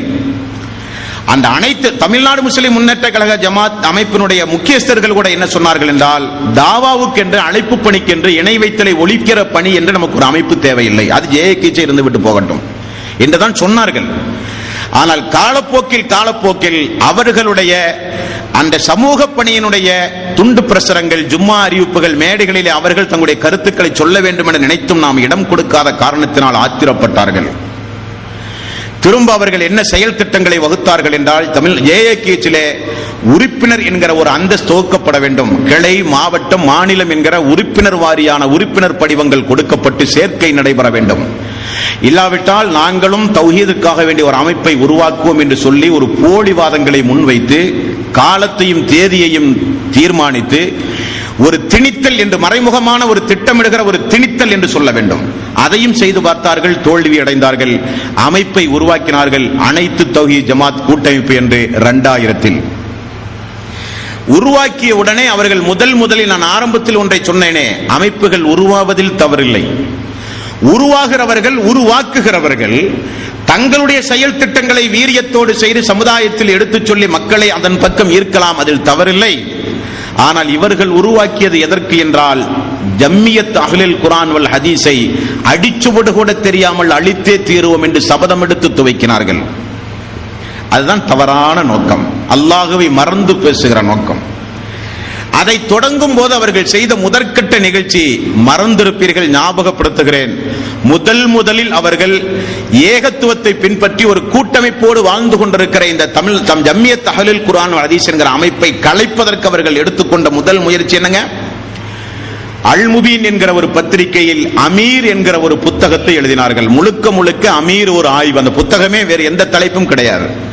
அதில் அமீர் என்பவர் கிடையாது, கூட்டமைப்புக்கு அமீர் என்று இன்றைக்கு சொல்லப்படுகிறவர்களாம் அமீரே கிடையாது என்று பல்வேறு வகையான குதர்க்கமான வாதங்களை எடுத்துச் சொல்லி மக்கள் மத்தியிலே கலக்க முயற்சி செய்தார்கள். அது மக்களுடைய உள்ளங்களில் பெரிய ஒரு தாக்கத்தை ஏற்படுத்தவில்லை என்பதை மெல்ல மெல்ல புரிய ஆரம்பித்தார்கள். புத்தகம் அது மூட்டைக்குத்தான் சென்றதை தவிர மக்கள் மத்தியிலே எந்த எழுச்சியும் உண்டாக்கவில்லை. ஒன்று. இரண்டாவதாக அவர்கள் என்ன செய்தார்கள்? இவர்கள் சலஃபி என்கிற ஒரு ஜமாத்தை உருவாக்கி சலஃபி கொள்கையை இவர்கள் பின்பற்றுகிறார்கள். சலஃபி என்கிற ஒரு மக்கள் தான் இவர்களுக்கு, சலஃபி என்கிற முன்னோர்கள் தான் இவர்களுக்கு முன்னோடிகள். ஆகவே இவர்கள் எல்லாம் வழிகட்டு போய்விட்டார்கள் என்று சொல்லி ஒரு உப்புச்சப்பில்லாத சலஃபி என்றால் என்னவென்றே மக்களுக்கு தெரியாத மக்களிடத்திலே வந்து அதையும் சொல்லி அதையும் ஒரு ஆண்டு காலம் கையிலே எடுத்து பார்த்தார்கள். சலஃபி என்றால் மக்களுக்கு ஒன்றுமே புரியவில்லை. நம்முடைய மார்க்கறிஞர்கள் அது குறித்து யதார்த்தமான விளக்கங்களை சொல்லி அப்பொழுதும் மக்கள் பிரிந்து போகாமல் கூட்டமைப்பை பாதுகாத்து இந்த ஜமாத் அப்பொழுதும் வெற்றி நடைதான் போட்டது. திரும்ப இவர்கள் அங்குமிங்குமாக கூட்டங்கள் போட்டு சீடிகளாக ஒளிநாடாக்களாக வெளியிட்ட செய்திகள் என்னவென்றால், இவர்களுக்கு பள்ளிவாசல் கட்டுவதற்கு பல பகங்களிலும் பணம் வருகிறது, கமிஷன் அடிக்கிறார்கள், நிறைய பணம் வருகிறது, குறைந்த பணத்தில் பள்ளி கட்டுகிறார்கள், கணக்கு கேட்டால் பொண்டாடி இடத்திலே போய் கேள் என்று கமாலுதீன் மதனி சொல்லுகிறார் என்கிற ஒரு செய்தி தமிழகம் எங்கும் காட்டு தீயை போல இரண்டாவதாக மூன்றாவதாக பரப்பினார்கள். முதலில் அமீர் என்று சொன்னார்கள், விலை எடுவில்லை. இரண்டாவதாக இவர்கள் புதுக சலஃபி கொள்கையுடையவர்கள் என்று சொன்னார்கள், அதுவும் இடப்படவில்லை. இக்பால் மதனி, அப்துல் காதர், கமாலுதீன் மதனி பொருளாதார ரீதியில் ஆள் சரியல்ல, கணக்கு வழக்கில் ஆள் மோசம் என்றெல்லாம் கொஞ்சம் பரப்பி பார்த்தார்கள். அதுவும் அல்லாஹ் ரப்பல் ஆலமீன் முறியடித்தான். அதுவும் பெரிய ஒரு பாதிப்பு என்றும் ஏற்படுத்தவில்லை. திரும்ப மேலப்பாளையத்திலே போய் பகிரங்கமாக ஒரு கூட்டம் போட்டு பகிரங்கமாக அல்லாஹ் காப்பாற்ற வேண்டும். அந்த சீடி இன்றைக்கும் விற்பனையிலே உண்டு, நம்மிடத்திலும் உண்டு, நீங்கள் கேட்டு பார்க்கலாம். இந்த ஜமாத்திற்கு அன்அஃபீஷியலாக உண்டியலில் பணம் வருகிறது, ஐஎஸ் இங்கே இருந்தால் குறித்துக் கொள்ளுங்கள், சென்ட்ரல் மத்திய அரசாங்கம் உடனடியாக இந்த அமைப்பை தடை செய்ய வேண்டும் என்று சொல்லி ஒரு காட்டி கொடுக்கிற ஒரு மிக மிக தீய ஒரு குணத்தை செய்கிற அளவுக்கு இந்த ஜமாத்துக்கு உண்டியலிலே பணம் வருகிறது, கணக்கு வரவு செலவில்லாமல் இந்த ஜமாத்துக்கு பணம் வருகிறது. ஆகவே மத்திய அரசாங்கம் மாநில அரசாங்கம் தலையிட்டு இந்த ஜமாத்தை தடை செய்ய வேண்டும். இன்றைய தேதியிலே இருந்து நான் இந்த ஜமாத்தை அழிப்பதற்காக வேண்டியும் ஆர்ப்பாட்டம் போராட்டம் நடத்துவேன், நான் விடவே மாட்டேன் என்று மேடையிலே சபதம் ஏற்ற நிகழ்ச்சி மேலப்பாளையத்திலே நடந்தது. அதையும் அல்லாஹு தஆலா முறியடித்தான். இது எனது படை, ஹிஸ்புல்லா அல்லாஹ்வினுடைய படை, நீ என்ன பேசுவது என்று சொல்லி அல்லாஹ் விடவில்லை. அதற்கு அடுத்தபடியாக அவர்கள் கையிலே எடுத்ததுதான் 2004ஆம் ஆண்டு இவர்கள் சஹாபாக்களை பின்பற்றுகிறார்கள். இவர்களுடைய திட்டங்களை நீங்கள் ஒவ்வொன்றாக பார்த்து பார்த்து வர வேண்டும். இவருடைய நோக்கம் என்ன தெரியுமா? இந்த ஜமாத்தினுடைய வளர்ச்சியை தடுக்க வேண்டும். நான் வளர்த்திய ஒரு ஜமாத், நான் வெளியே வந்தால் ஜமாத் அழிக்கப்பட வேண்டும் தானே, வளர்ச்சி இல்லாமல் இருக்கப்பட வேண்டும் தானே. அது எப்படி வளரலாம், எப்படி மாநாடுகள் நடத்தலாம், எப்படி பள்ளி வாயில்கள் கட்டலாம், எப்படி கிளை மாவட்ட மாநிலம் என்று செயல் திட்டங்கள் வகுக்கலாம், எப்படி பைலாக்களை உருவாக்கலாம், எப்படி பிரம்மாண்டமான வளர்ச்சியை அடையலாம், அவர்களால் ஜீரணிக்க முடியவில்லை. இவர்கள் சஹாபாக்களை பின்பற்றுகிறார்கள். அடுத்து அவர்கள் வைத்த குற்றச்சாட்டு, அதற்கு ஒரு அடிப்படையும் உண்டு. அதை நீங்கள் முதலிலே தெரிந்து கொள்ள வேண்டும். அஹ்லே ஹதீஸ் என்கிற ஒரு அமைப்போடு சேர்ந்து குர்ஆனுக்கும் ஹதீஸுக்கும் தவறான விளக்கம் கொடுத்து இந்த மனித சமுதாயத்தை வழிகேட்டின் பக்கம் அழைத்து செல்கிற மௌலவிகளுக்கு தக்க பதில் கொடுத்து மார்க்கத்தையும் மக்களையும் பாதுகாக்க வேண்டும் என்பதற்காக வேண்டி ஒரு ஆலோசனை கூட்டம் சென்னை மாநகரத்தில் வைத்து அறிஞர் பெருமக்களால் நடத்தப்பட்டது. அதில் நம்முடைய மார்க்க உலமாக்களும் போய் பங்கெடுத்தார்கள். பங்கெடுத்துவிட்டு 2004 அக்டோபர் மாதம் வெளிவந்த அல் ஜன்னத்தில் நீங்கித்துக் கொள்ள வேண்டும் நாளையும் மாதத்தையும் தேதியையும். 2004 அக்டோபர் மாதம் வெளிவந்த அல் ஜன்னத்தில் பக்கம் 15 கடைசி பேராவில் ஒரு செய்தியை சொன்னார்கள். என்ன சொன்னார்கள்? குர்ஆன் சுன்னாவுக்கு மாற்றமாக எந்த ஒரு விஷயத்தையும் சஹாபாக்கள் கூறியதே கிடையாது. குர்ஆன் சுன்னாவுக்கு மாற்றமாக எந்த ஒரு விஷயத்தையும் சஹாபாக்கள் கூறியதே கிடையாது என்று சொல்லி நம்முடைய அல் ஜன்னத்தில் அக்டோபர் 2004 பக்கம் 15 இடம்பெற்ற ஒரு குறிப்பினுடைய 11வது வாசகத்தில் இந்த வாசகம் இடம்பெறுகிறது. குர்ஆன் சுன்னாவுக்கு மாற்றமாக சஹாபாக்கள் ஒன்றும் சொல்லவே இல்லை. இதை தங்களுடைய ஏகத்துவ பத்திரிகையில் முன்பக்க செய்தியாக இடம்பெற செய்தி, முன்பக்கம் அல்ல, பத்திரிகையினுடைய உள்பக்க செய்தியாக இடம்பெற செய்தி பார்த்தீர்களா? JAKH தடம் புரண்டு விட்டது. சஹாபாக்களை பின்பற்ற சொல்லிவிட்டார்கள். 3வது ஆதாரத்தை தேடிவிட்டார்கள். இனி இவர்களோடு நமக்கு முனையளவும் சமரசம் கிடையாது. வழிகட்டு போய்விட்டார்கள். ஆரம்பத்தில் குர்ஆன் சுன்னா என்ற இந்த ஜமாத்தை நாமெல்லாம் சேர்ந்து தான் உருவாக்கினோம். நாம் வெளிவந்தவுடனே இந்த ஜமாத் வழிகட்டின் பக்கம் சென்று விட்டது என்று சொன்னவுடனே பாமர மக்கள் எல்லாம் கொஞ்சம் ஆடி போனார்கள், திகைத்து போனார்கள். அவர்கள் மட்டுமல்ல, பத்திரிகை படித்தவுடனே நாம் கொஞ்சம் மேலிடத்திலே தொடர்பு கொண்டோம். என்ன வாசகம் இது? இந்த வாசகத்துடைய அர்த்தம் என்ன? எதற்காக வேண்டி இந்த ஜமாத் உருவாக்கப்பட்டது என்று பொதுமக்கள் சீறி எழுந்ததை காட்டிலும் நாம் முதலிலே தலைமையை தொடர்பு கொண்டோம். யதார்த்தம் என்னவென்றால், அன்றைக்கு அந்த பத்திரிகையில் இடம்பெற செய்வதற்காக வேண்டி கொடுத்த செய்தி ஒன்று, போட்ட செய்தி ஒன்று. அது ஒரு அச்சுப்பிழையால் ஏற்பட்ட செய்தி என்பதை டிசம்பர் மாதம் 2004 பேஜ் நம்பர் 9 பக்கம் நம்பர் 9 ஒரு பெட்டி செய்தியாக நாம் வெளியிடுகிறோம். டிசம்பர் 2004 பக்கம் 9 ஒரு பெட்டி செய்தியாக ஒரு செய்தியை நாம் வெளியிடுகிறோம். அந்த செய்தியினுடைய விவரம் இதுதான். திருத்தம் என்றே அந்த செய்தியிலே நீங்கள் பார்க்கலாம். திருத்தம் என்று வெளியிட்டிருப்போம். எல்லாம் சாதாரணமாக பத்திரிகை நடத்துகிற பொழுது ஏதாவது அச்சு பிழையோ ஹதீஸ் பிழையோ ஆயத்தினுடைய திருத்தங்களை வரும்போது நாம் என்ன செய்வோம்? அடுத்த பதிப்பிலே சரி செய்வோம். பத்திரிகையுடைய தர்மம் தானே திருத்தம். திருத்தத்துடைய வாசகம் என்ன? அக்டோபர் 2004 அல் ஜன்னத் இதழ் பக்கம் 15 கடைசி பாராவில் இடம்பெற்றுள்ள எண் 11 குர்ஆன் சுன்னாவிற்கு மாற்றமாக எந்த ஒரு விஷயத்தையும் சஹாபாக்கள் கூறியதில்லை என்பதை, குர்ஆன் சுன்னாவிற்கு மாற்றமாக எந்த ஒரு விஷயத்தையும் சஹாபாக்கள் ஏகோபித்து கூறியதில்லை என்று நீங்கள் திருத்தி வாசிக்கவும் என்கிற செய்தி வெளியிடப்பட்டது.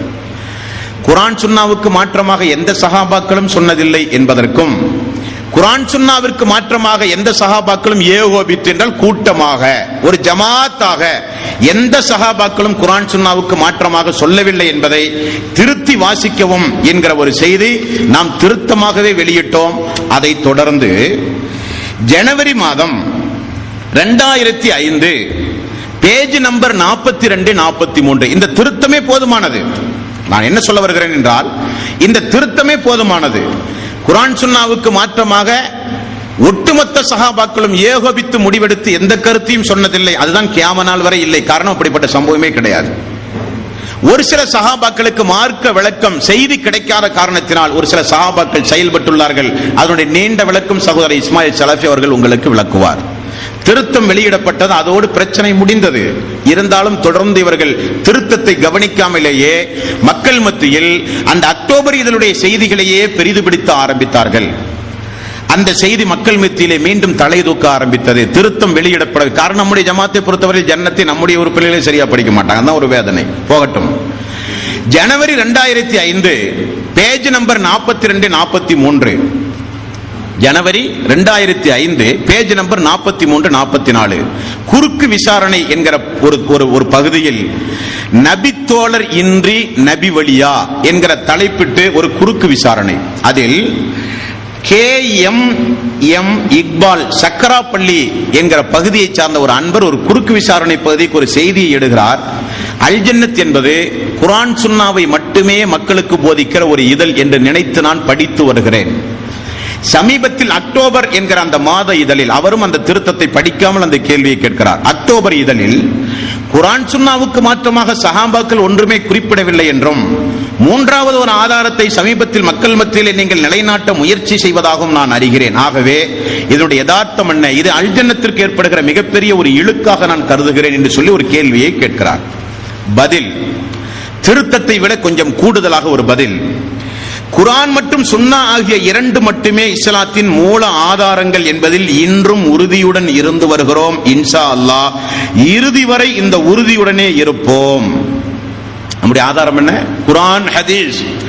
அந்த இரண்டும் தான் நம்முடைய மார்க்கத்துடைய அடிப்படை ஆதாரம். அந்த உறுதி தான் நம்முடைய உறுதி. இவ்விரண்டின் மூலமாகத்தான் இஸ்லாத்தை அதன் தூய வடிவில் தெரிந்து கொள்ள முடியும் என்பதை எடுத்துரைக்க துவைக்கப்பட்டதுதான் அல் ஜன்னத் மாத இதழ். ஒருபோதும் இந்த கொள்கை விட்டு அல் ஜன்னத் விலகாது. அடுத்தது, நபித்தோழர்களின் சிறப்பையும் மதிப்பையும் திருக்குர்ஆன் உயர்த்தி கூறுகிறது. ஆனால் இன்று சிலர் அவர்களை மட்டம் தட்டி சிலர் பேசியும் எழுதியும் வருகின்றனர். இறைவனால் சிறப்பித்து கூறப்படுகிறவர்கள் குர்ஆனுக்கு கொடுத்துள்ள விளக்கத்திற்கு முன்னுரிமை கொடுக்க வேண்டும் என்றே கூறுகிறோம். அவர்களின் கூற்று குர்ஆனுக்கும் நபி வழிக்கும் மாற்றமாக இருந்தால் அல்லாஹ்வுக்கும் அல்லாஹ்வுடைய ரசூலுக்கும் தான் கட்டுப்பட வேண்டுமே தவிர குர்ஆன் சுன்னாவுக்கு மாற்றமான கருத்தை சொல்கிற அதிகாரம் யாருக்குமே கிடையாது என்று சொல்லி ஒரு ஆர்டிக்கிள் வரையப்பட்டிருக்கிறது அதே அல் ஜன்னத்தில். ஜனவரி மாதம் 2005, பேஜ் நம்பர் 42, 43. இதையும் நம்முடைய மக்கள் படித்திருக்க மாட்டார்கள் என நினைத்து ஜூலை மாதம் 2009, 2005 ஜனவரியில் அந்த செய்தி, 4 வருட காலம் பொறுத்து ஜூலை மாதம் 2009 பேஜ் நம்பர் 43, 44 நீங்கள் பார்க்கலாம். நபி தோழர்கள் விஷயத்தில் JAKH நிலைப்பாடு, தீர்க்கமான நிலைப்பாடு, JAKH நிலைப்பாடு. அதற்கு முன்னால் மீண்டும் நான் கவனத்தில் பதிவு செய்து கொள்கிறேன். பிழை திருத்தத்தில் ஏற்பட்ட திருத்தத்தை டிசம்பரிலே வெளியிட்டோம் திருத்தம் என்று சொல்லி. ஜனவரி மாதம் 2005 குறுக்கு விசாரணை பகுதியிலும் நம்முடைய ஜம்மியத் அல் ஜன்னத் நம்முடைய ஜமாத்தினுடைய மக்களுக்கு நாம் போதிக்கிற கொள்கை குர்ஆன் சுன்னா, குர்ஆன் சுன்னா. சஹாபாக்களை எந்த அளவுக்கு மார்க்க விஷயங்களில் பின்பற்ற வேண்டும் என்று வருகிற போது குர்ஆன் இறங்கிய காலத்தில் வாழ்ந்த மக்கள், அந்த மக்கள் குர்ஆன் இறங்கும் போது வாழ்ந்தவர்கள் யாரு? சஹாபாக்கள். குர்ஆனுடைய விளக்கத்திற்கு இன்றைக்கு வந்த ஒரு அமைப்பினுடைய தலைவரோ நீங்களோ நானோ நமக்கு முன்னால் வாழ்ந்த மார்க்க அறிஞர்களோ கொடுக்கிற விளக்கத்தை காட்டிலும் சஹாபாக்கள் கொடுக்கிற விளக்கத்திற்கு முன்னுரிமை கொடுக்கப்பட வேண்டும் என்பது உலகத்துடைய நியதி, எழுதப்படாத விதி, ஹதீஸினுடைய உசூல். மார்க்கம் என்றால் என்னை எவ்வாறு தொழக் கண்டீர்களோ அவ்வாறு தொழுங்கள் என்று யாரை பார்த்து ரசூல் ஸல்லல்லாஹு அலைஹி வஸல்லம் அவர்கள் கூறினார்கள்? யாரை பார்த்து? சஹாபாக்களை பார்த்து. என்னிடமிருந்து ஹஜ்ஜை நீங்கள் கற்றுக்கொள்ளுங்கள் என்று ஹஜ்ஜுடைய காலத்தில் லட்சக்கணக்கான மக்களை அழைத்துக் கொண்டு யாருக்கு பயிற்சி கொடுத்தார்கள்? ரசூல் ஸல்லல்லாஹு அலைஹி வஸல்லம் சஹாபாக்களுக்கு. அவர்கள் தான் தொழுகை முறையை நமக்கு படித்து தர வேண்டும். அல்லாஹ்வுடைய ரசூல் தொலை இப்படி நாங்கள் பார்த்தோம், அல்லாஹ்வுடைய ரசூல் இப்படி தக்பீர் கட்டினார், அல்லாஹ்வுடைய ரசூல் இப்படி ருக்கூ செய்தார், மினாவில் இப்படி கல்லெறிந்தார், இதை அல்லாஹ்வுடைய ரசூல் முஸ்தலிபாவிலே இப்படி செய்தார், போதிக்க கடமைப்பட்டவர்கள் சஹாபாக்கள். ஆகவேதான் சொன்னோம், மார்க்கத்தை விளங்குவதற்கு தெளிவாக சொல்லப்படுகிற விஷயம் தெளிவுதான். மூடலாக சொல்லப்படுகிற விஷயத்திற்கு முன்னுரிமை நாம் சஹாபாக்களுக்கு கொடுக்கப்பட வேண்டும். அங்கிருந்துதான் மார்க்கத்தினுடைய உண்மை வடிவத்தை படிக்க வேண்டும் என்கிற நிலைப்பாட்டை தெளிவுபடுத்திய இதழ் ஜூலை மாதம் 2009 பேஜ் நம்பர் 43, 44. அந்த ஜனவரி மாதம் என்ன செய்தியை சொன்னோமோ அதையே தான் கொஞ்சம் கூட அச்சரம் பிசகாமல் செய்திருக்கிறோம். 2 வசனத்தை தூக்கி போட்டிருக்கிறோம். அல்லாஹ்வுடைய தூதர் உருவாக்கிய அந்த சஹாபாக்களுக்காக வேண்டி அல்லாஹ் துஆ செய்ய சொல்லுகிற ஒரு வசனத்தை தூக்கி போட்டு நமக்கு முன்னால் மரணித்து போனவர்களுக்காக வேண்டி துஆ செய்யுங்கள் என்று அல்லாஹ் சொல்லுகிற வசனத்தை தூக்கி போட்டு அந்த ஆயத்தை நாம் முடிவு செய்திருக்கிறோம். இறுதியில் இதுதான் JAKH அமைப்பினுடைய நிலைப்பாடு. எது? குர்ஆன் சுன்னா என்று வரும் பொழுது நபித்தோழர்கள் யாரும் ஏகோபித்து அதற்கு மாற்றமாக என்றைக்கும் ஒன்றை சொன்னதே கிடையாது. அதற்கு எந்த ஆதாரமும் கிடையாது. மார்க்கத்தை திருக்குர்ஆனை விளங்குகிற விஷயத்தில் சஹாபாக்களுக்கு முன்னுரிமை கொடுக்கப்பட வேண்டும். இதுதான் JAKH அமைப்பினுடைய நிலைப்பாடு. இந்த அமைப்பு உருவாக்கப்பட்டதிலே இருந்து இதுவரை இப்படித்தான் பிரச்சாரம் செய்து வருகிறது. ஆனால் சில விசமிகள் தாங்கள் மட்டும் சத்தியவான்கள் என்று பீற்றிக்கொண்டு குர்ஆனுக்கும் சுன்னாவுக்கும் மாற்றமாக இருந்தாலும் சஹாபாக்களை பின்பற்றியே ஆக வேண்டும் என்று நாம் கூறுவதாக ஒரு பச்சை பொய்யை திரும்ப திரும்ப பத்திரிகைகளிலும் மேடைகளிலும் பரப்பி வருகிறார்கள். இவர்களுடைய இந்த பொய் பிரச்சாரத்தை பார்த்து யாரும் ஏமாந்து விட வேண்டாம் என்று சமூக விரோதிகளை இனம் கண்டு ஒவ்வொரு சகோதரர்களும் நடக்க வேண்டும் என்பது நம்முடைய தலையாய கடமை என்று சொல்லி ஜூலை மாதம் 2009 மீண்டும் நம்முடைய நிலைப்பாட்டை விளக்கி இருக்கிறோம் சகோதரர்களே. இதை பொதுமக்களுக்கு நான் எடுத்துச் சொல்ல வேண்டும். காரணம், இன்றைக்கு வருகிற மக்களுக்கு பழைய வரலாறுகள் தெரியாது. இதே பாணியை கடைபிடித்து அக்டோபர் மாதம் வெளிவந்த பத்திரிகை செய்தி மட்டுமே எடுத்து இன்றைக்கு மக்கள் மத்தியிலே காட்டி படித்து காட்டி புதிதாக வருகிற மக்களை எல்லாம் இந்த ஜமாத் மூன்றாவது அடிப்படைக்கு சென்று விட்டது, சஹாபாக்களை பின்பற்ற சொல்லிவிட்டது என்று சொல்லி இந்த விசமச்சனமான பிரச்சாரம் செய்கிறவர்களை அதே பாணியில் நாம் எதிர்கொள்வதாக இருந்தால் அவர்களால் தாங்கவே முடியாது என்று நான் சொல்லுகிறேன். இந்த நல்ல நேரத்தில் உங்களுக்கும் சேர்த்து உதாரணம், முதலில் ஏதோ உலகத்திலே இல்லாத ஒரு திருக்குரான் வெளிவரப்போவதாக சொல்லி ஒரு புதிய ஒரு குரான் வெளிவந்தது வேண்டுமா இல்லையா? அவர்களுடைய அமைப்பை சார்ந்து ஒரு குரான் வெளியிட்டார்கள். தமிழகத்தில் 19 திருக்குரான் தமிழ் மொழிபெயர்ப்பிலே மட்டும் உண்டு. முதல் ஒரு குரான் டிவியிலே ஒளிபரப்பு செய்து இதுவரை தமிழகத்திலே இல்லாத குரான், தப்சீர், குரான் விளக்க உரையை தாங்கி வெளிவருகிற குரான், பக்கம் பக்கமாக இறக்கப்பட்ட வரலாறு, குறிப்பு, திருத்தம், தொகுக்கப்பட்ட வரலாறு என்றெல்லாம் தொலைக்காட்சியிலே பத்திரிகைகளிலே விளம்பரம் செய்து ஒரு திருக்குரானை வெளியிட்டார்கள். வெளியிட்டால் இஹ்லாஸிற்கு தானே அல்லாஹ் வெற்றியை கொடுப்பான் எப்பவுமே. வெளியிட்டால் ஒரு பக்கத்திலே ஒரு வசனம் மேலேங்கிலே மாறி இருக்கு. உடனே அந்த வசனத்தை நீங்கள் மேல் பகுதி 113 114 முன்பின்னாக மாறிவிட்டது. அல்லாஹ் விடமாட்டான். உடனே ஒரு ஸ்டிக்கரை அனுப்பினார்கள் அந்த குரானை அனுப்பிய மக்களுக்கெல்லாம் சேர்த்து, அதை அந்த பகுதியில் ஒட்டி கொண்டு திருத்தி வாசிக்குவோம் என்று சொல்லி. நாம் இப்ப என்ன தெரியுமா செய்யறோம்? அந்த ஸ்டிக்கரை இல்லாம அந்த குரானை மட்டுமே எடுத்து இவர்கள் குரானை வெளியிட்டிருக்கிறார், வசனம் மேலே எங்கே மாறி இருக்குன்னு சொன்னா நியாயமா? அது நியாயமா? அடுத்தடுத்து 9வது பதிப்பு 10வது பதிப்பு என்று வந்திருக்கு. இன்னைக்கு லாஸ்ட்ல 10வது பதிப்பு. 10வது பதிப்பிலும் திருத்தம்.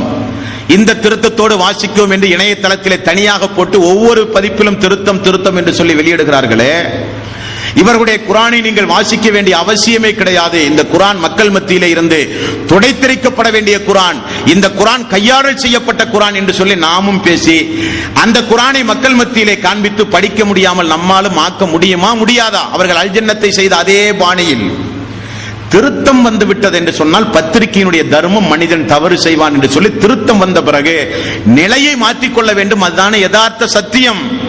அந்த சத்தியத்தினுடைய அளவுகோல் உங்களுடைய ஜமாத்திற்கு மட்டும் தேவை, ஆனால் இந்த ஜமாத்திற்கு தேவையில்லை என்றால் எந்த வகையிலே இது நியாயம்? எந்த வகையிலே நியாயம்? நடத்துகிற மாராந்திர பத்திரிகையானாலும் நடத்துகிற வாராந்திர பத்திரிகையானாலும் அடிக்கடி அங்கே ஒரு பெட்டி செய்தி வெளிவரும். சந்தா முடிந்தால் உடனே புதுப்பித்துக் கொள்ளுங்கள் என்பதை போல இத்தனாவது பக்கத்தில் இருக்கிற இந்த செய்தியை மாற்றி வாசிக்கவும், அச்சுப்பிழை ஏற்பட்டது, திருத்தம், மன்னிக்கவும் என்று சொல்லி எல்லா பத்திரிகையும் நடத்தும், போடத்தான் செய்யும். அதையும் சேர்த்து படித்து நல்லுள்ளத்தோடு, நியாயமான உணர்வோடு, நேர்மையான பார்வையோடு இந்த சமுதாயத்திலே அமைப்புகள் வைத்து நடத்த வேண்டுமே தவிர நான் வளர வேண்டும், அதோடு சேர்ந்து வேறு யாரும் வளரக்கூடாது என நினைத்தால் அல்லாஹ் விடமாட்டான். அல்லாஹ் விடவே மாட்டான். இது சமுதாயத்தில் 3வது ஆதாரத்தை இவர்கள் பின்பற்றுகிறார்கள் என்று சொல்லுகிற இந்த கூற்றை சமுதாயத்தில் யாரும் ஏற்க முன்வரவில்லை. காரணம்,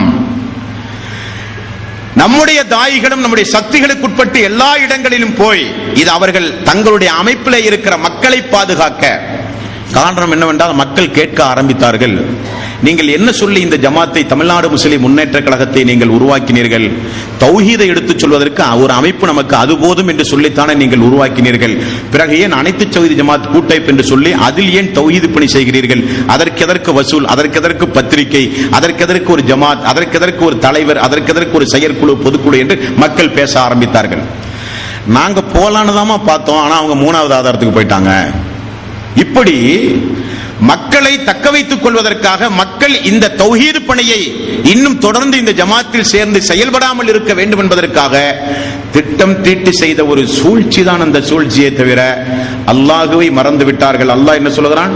அவர்களும் சூழ்ச்சி செய்தார்கள், நானும் சூழ்ச்சி செய்தேன் என்று அல்லாஹ் ரப்பல் ஆலமீன் சொல்லுகிறான். ஆகவேதான் இன்றைக்கும் இந்த ஜமாத் சிங்கம், புலி, கரடி எல்லாம் இன்றைக்கு பார்த்து அல்லாஹ்வினுடைய மாபெரும் கிருபையினால் இன்றைக்கு நெஞ்சு நிமிர்ந்து இந்த ஜமாத் நிற்கிறது என்றால் இவ்வளவு பொய் பிரச்சாரங்களையும் தாண்டித்தான் இந்த ஜமாத் இங்கே வந்து நின்று கொண்டிருக்கிறது. ஒரு ஜமாத்தை உண்டியில இருந்து பணம் வருகிறது, பள்ளிவாயில் கட்ட பணம் வருகிறது, மோசடி. அந்த ஜமாத் சலஃபி கொள்கையை பின்பற்றி விட்டது. அமீர் என்பது ஒரு ஜமாத்துக்கு கிடையாது. அந்த ஜமாத் 3வது ஆதாரத்தை தேடி சென்று விட்டது என்றெல்லாம் அனைத்து மீடியாக்களையும் கையிலே வைத்திருக்கிறவர்கள் மிகப்பெரிய வேகத்தோடு இந்த பிரச்சாரம் செய்ய ஆரம்பித்தார்கள். ஆரம்பித்து திரும்ப பார்க்கிறார்கள். மாநாடு மிகப்பெரிய வளர்ச்சி, ஜமாத்தினுடைய நாம் வெளிவருகிற பொழுது ஜமாத்திற்கு 60 பள்ளிவாயில் இருந்தால் இன்றைக்கு 74 பள்ளிவாயில். நாம் வெளிவருகிற போது பெண்கள் மதரசா என்று இல்லாத ஒரு ஜமாத்திற்கு இன்றைக்கு எங்கு பார்த்தாலும் பெண்கள் மதரசாக்கள், அனாதை இல்லங்கள், ஆர்ப்பணிச்சுகள், எங்கு பார்த்தாலும் அசூர வளர்ச்சி என்பதை புரிந்து அவர்களால் ஜீரணிக்க முடியாமல் வந்தவுடனேதான் அவர்கள் அடுத்து கையிலே எடுத்திருக்கிற தற்பொழுது வரை அவர்கள் வீரியத்தோடு செய்து கொண்டிருக்கிற ஒரு பிரச்சாரம், அந்த ஜமாத் மூன்றாவது ஆதாரத்தை தேடி சென்று விட்டது கூட இப்பொழுது எங்களுக்கு பிரச்சனை அல்ல. அவர்கள் எல்லோரும் முஸ்ரிக்காகிவிட்டார்கள். காரணம், அவர்கள் சூனியத்தை நம்புகிறார்கள். அவர்கள் சூனியத்தை நம்புகிற காரணத்தினால் அவர்களுக்கு பின்னால் நின்று தொழ முடியாது. அவருடைய பள்ளிவாயிலுக்கு செல்லாதீர்கள், இமாம்களை பின்பற்றாதீர்கள், பள்ளிவாயில் என்று சொன்னால் அவர்களுக்கு பொருளாதார உதவி செய்யாதீர்கள் என்றெல்லாம் பேசி பேசி பேசி சமுதாயத்தில் இன்றைக்கு செருக்கு இணை சிகரை நம்புவதன் மூலம் இந்த ஜமாத் இணை வைத்தலுக்கே சென்று விட்டது, முஸ்ரிக்காகி விட்டார்கள் என்று சொல்லி ஒரு பிரச்சாரத்தை இப்பொழுது கையில் எடுத்திருக்கிறார்கள். இங்கிருந்து விடைபெறும் பொழுது, இந்த சபையிலிருந்து விடைபெறும் பொழுது நான் தாழ்மையோடு கேட்டுக்கொள்வதெல்லாம், உங்களுக்கு அப்படிப்பட்ட ஒரு கருத்து எங்காவது நியாயம்தானா என்று தோன்றி இருந்தாலும் இங்கே வந்து நின்று கொண்டு தாராளமாக நீங்கள் கேள்விகள் கேட்டு உள்ளத்திலே இருந்து முழுக்க முழுக்க அதை துடை தெரித்து விட்டுத்தான் இங்கிருந்து செல்ல வேண்டும். சதவிகிதம் கூட நம்முடைய உள்ளத்தில் அந்த சந்தேகம் இருந்தால் அது நியாயமாகாது. அந்த அளவுக்கு தெளிவான ஆதாரங்களில் அடிப்படையில் இருக்கிற நம்பிக்கை, அந்த நம்பிக்கை என்பதை இந்த நிகழ்ச்சியினுடைய இறுதியில் இன்ஷா அல்லாஹ் உங்களுக்கு தெளிவுபடுத்தப்படும் என்பது ஒரு புறம் இருந்தாலும், இப்படிப்பட்ட கடுமையான பிரச்சாரங்கள் செய்து அந்த பிரச்சாரம் எப்பொழுது வீரியம் அடைந்தது என்பதை நீங்கள் தெரிந்து கொள்ள வேண்டும். இந்த ஜமாத் முஸ்ரிக்கான ஜமாத், இணை வைத்தலை சூனியத்தை நம்புகிற ஜமாத் என்றெல்லாம் சொல்லி கொஞ்சம் வீரியமாக எப்ப அவங்க பிரச்சாரம் செய்ய ஆரம்பித்தாங்க? தெருமுனை கூட்டங்கள் எல்லாம், பொதுக்கூட்டங்கள் எல்லாம் ஊர் ஊரா போய் எப்ப போட ஆரம்பிச்சாங்கன்னு தெரியுமா உங்களுக்கு? ஜனவரி மாதம் 14, 15 படைப்புகளை விட்டும் படைத்தவனை நோக்கி என்கிற ஒரு மாநாடு நடத்தப்பட்டு 65 பேர் இஸ்லாத்தை தழுவியது. தமிழகம் மட்டுமல்ல, உலகமே குலுக்கியது. பீஸினுடைய நிகழ்ச்சிகளில் அவர்கள் பேசிய பேச்சு என்ன தெரியுமா? நாம் நடத்துகிற நிகழ்ச்சிகளிலேயே அதிகபட்சம் 34 பேர் தான் சென்னையிலே இஸ்லாத்தை தழுவி இருக்கிறார்கள். ஆனால் ஜேஏகி சகோதரர் நடத்திய மாநாட்டில் 65 பேர் இஸ்லாத்தை தழுவி இருக்கிறார்கள். பீஸ் என்பது லட்சக்கணக்கான கோடிக்கணக்கான ரூபாய் செலவு செய்யப்பட்டு நடத்தப்படுகிற நிகழ்ச்சி. அவர்களுடைய செயற்குழு கூட்டத்தில் பேட்டப்பட்ட தகவல். 65 பேர் இஸ்லாமிய மார்க்கத்தை தழுவினார்கள் என்று சொன்னவுடனே எங்கெல்லாமோ தழுவிய மக்களை எல்லாம் கூட்டி வைத்துக் கொண்டு அதையும் சேர்த்து இவர்கள் எண்ணிக்கையில் சேர்த்துக் கொண்டார்கள். நாங்கள் இஸ்லாமிய மார்க்கத்தை தழுவிய மக்கள் எல்லாம் மீண்டும் பிடித்தவர்கள் இஸ்லாத்தை தழுவ வைத்திருக்கிறார்கள் என்றெல்லாம் கோபம் தாங்காமல் ஒரு பூனையை கட்டி போட்டு ரூமிலே அடித்தால் அந்த பூனை எப்படி அங்குமிங்குமாக பாயுமோ அதே போல கோபத்தினுடைய கொப்பளிப்பாக அவர்கள் சொன்ன கடைசி வார்த்தை நம்முடைய செவிகளிலே வந்து விழுந்தது. நிறைய நண்பர்கள் சொல்ல வேண்டாம் என்று சொன்னார்கள், இருந்தாலும் ஒன்றை சொல்லுகிறேன். அதை சீர்குலைப்பதற்காக வேண்டி அவர்கள் எடுத்துக்கொண்ட முயற்சி கடைசி ஆயுதம் என்ன தெரியுமா? நான் இதுவரை யாரிடத்திலும் சொல்லவில்லை. சனி ஞாயிறு மாநாடு நடக்கப் போகிறது. வெள்ளிக்கிழமை நானும் ஐயூப் அலி ஃபைஜியும் நம்முடைய ரஃபீக் அஹமது சாப் அவர்களும், வேறு யார் என்று கூட இருந்தா என்று தெரியல, 3 பேர் சேர்ந்து குனிமுத்தூர்ல ஆட்சியப்பருங்கிற ஒரு இடத்துல நாங்கள் சாப்பிட்டு இருக்கிறப்ப நம்ம ராஜாஜியார் இருந்தார் நினைக்கிறேன். சாப்பிட்டுட்டு இருந்தோம். சாப்பிட்டுட்டு இருக்கும் போது SMS ஒன்று வருது ரஃபீக் அஹமது சாப்புக்கு. SMS வந்தோன்னா அவருடைய மூஞ்சியெல்லாம் கொஞ்சம் சுருங்கி போச்சு. SMS எடுத்துட்டு அப்படியே கொஞ்சம் வெளியே போனாரு. ஒரு 5 நிமிஷம் பொறுத்து கண்ணை துடைக்காம உள்ள வந்தாரு. உள்ள வந்தோடனே சாப்பிட்டு முடிச்ச உடனே இந்த SMS எனக்கு கொண்டு வந்தது, அது யூசுப் மிஸ்பாய் தான் அனுப்பிச்சாருன்றார். யூசுப் மிஸ்பாய் என்ன அனுப்பிச்சார் ரஃபீக் அஹமது சாப்னு கேட்டேன். அவர் குரல் கொஞ்சம் கனத்து, அவர் தயக்கத்துல சொன்னாரு, ஓடுகிற சாலை விபத்தில் கோவை ஐயூப் அதிபயங்கரமாக மோதி உடனே அவர் இறந்து போய்விட்டார். ஆகவே மாநாடு தடை செய்யப்பட உள்ளது, நிறுத்த வேற வழி இல்லாமல் மாநாடு நிக்க போகுதுங்கிற மெசேஜை பரப்ப ஆரம்பிச்சாங்க. உடனே நான் மிஸ்பாய்க்கு அடிச்சேன் போன்ல, யாரு சேக இந்த மெசேஜ் உங்களுக்கு அனுப்பிச்சான்ட்டு. உயிரோடு இருக்கிற நான் மௌத்தா போயாச்சு மெசேஜ் அனுப்புறதுனால அவங்களுக்கு என்ன லாபம்னு கேட்டேன். அப்ப அவர் சொன்னாரு, இது சிலோன்ல இருந்து முதல்ல வெளி வந்திருக்குன்னு சொல்லி சிலோன் நம்பர் எனக்கு கொடுத்தாரு. கடைசியில் அப்படி இப்படி ஆய்வு செய்து பார்த்தா நம்முடைய உடன் பிறந்த நல்லுள்ளம் படைத்த சகோதரர்கள் தான் அந்த வேலையை செஞ்சிருக்காங்கன்னு தெரிய வந்தது. அதாவது நாம் தான் தவ்ஹீத் பணியை செய்ய வேண்டும். நம்மை தவிர வேறு யாரும் தவ்ஹீத் பணி செய்யக்கூடாது. நம்மை தவிர யாரும் இந்த சமுதாயத்தில் நிலைத்து நிற்கக்கூடாது. நமக்கு முன்னால் யார் வந்தாலும் அழித்தே தீர்வோம் என்கிற ஒரு அகம்பாவம் கொண்டு, அகம்பாவத்தினுடைய உச்சிதான் பார்க்கிற ஹதீஸ் எல்லாம் கண்ணு முன்னும் தெரியாக தள்ளுபடி செய்து மறுத்து கண்ட வியாக்கியானங்கள் கொடுத்து நம்புகிறவர்களை எல்லாம் முஸ்ரிக்குகள்